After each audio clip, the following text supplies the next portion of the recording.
Alright, so I'm going to do a little wrap up here on the Hennepin, and we'll see how bad my camera skills are again. Uh, when I was at the halfway, when I got ready to turn around, I talked about the roughness of the trail. It was a little rough. I did make an air pressure adjustment, much better. Really seemed to help out.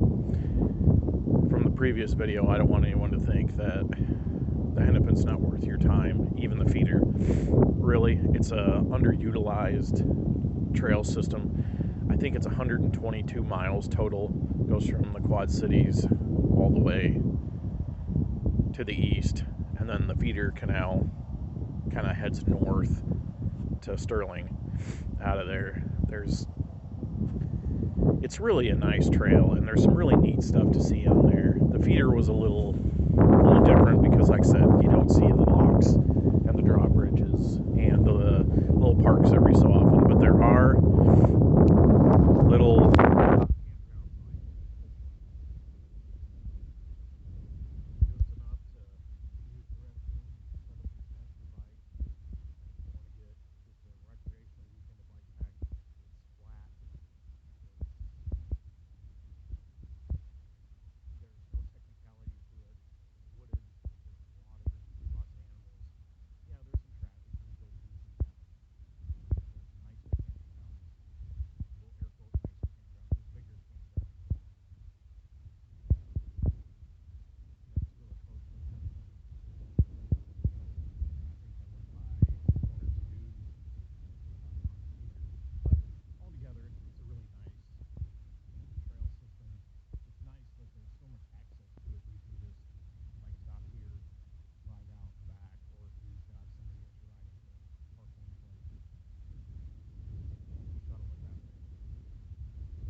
let's see if we can show it a little bit here. My camera skills are just absolutely lacking.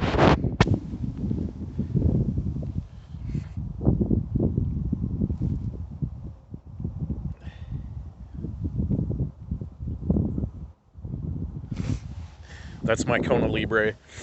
That was my brother-in-law's bike, who was killed in an industrial accident, and I ended up with his gravel bike, and this is the setup that he had.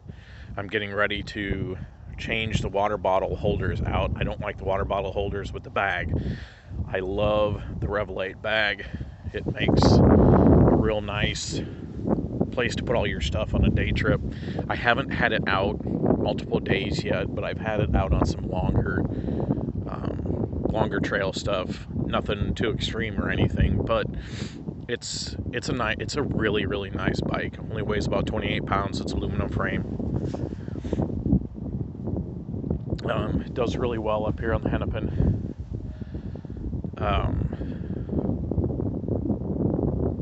In Scouts, we kind of go through after a weekend or after an event. We kind of go through and we try to think of things that worked really well and things that didn't work well at all. And I'm going to give you a couple of mine. I didn't prepare enough for the cold weather. The wind is just absolutely howling through here right now, about 10-15 miles an hour, and it was a headwind after I got turned around. I really should have wore another layer or two. I was really worried about over-sweating and overexerting, but it was a chilly ride back, really. So if you're heading out on a cold weather ride like this, make sure you're layering really well. Your base layer needs to be tight, needs to be anything but cotton.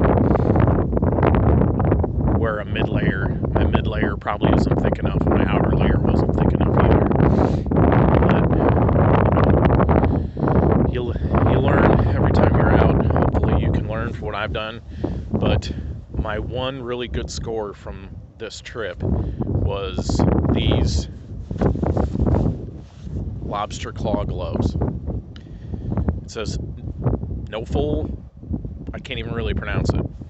It's an Amazon brand. It's probably something from China. I give $19 for them, and my hands sweat. They never got cold once. The lobster claw allowed me to grab the brakes, and I was able to navigate through the gears with it okay. I had one or two foul ups trying to grab a gear, but nothing extreme. But hey, for 19 bucks. You can't beat it.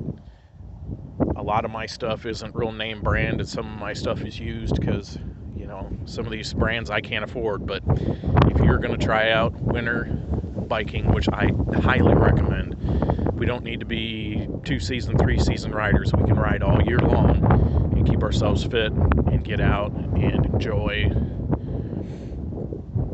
the woods and all the animals, and we can get out and enjoy nature all year long. We don't have to just do it. So if you're going to try winter, make sure you get some of these lobster claw gloves. They'll keep your hands warm. Well, I guess as I wait for my coffee to percolate, I'm going to get it packed up and get in the warm car.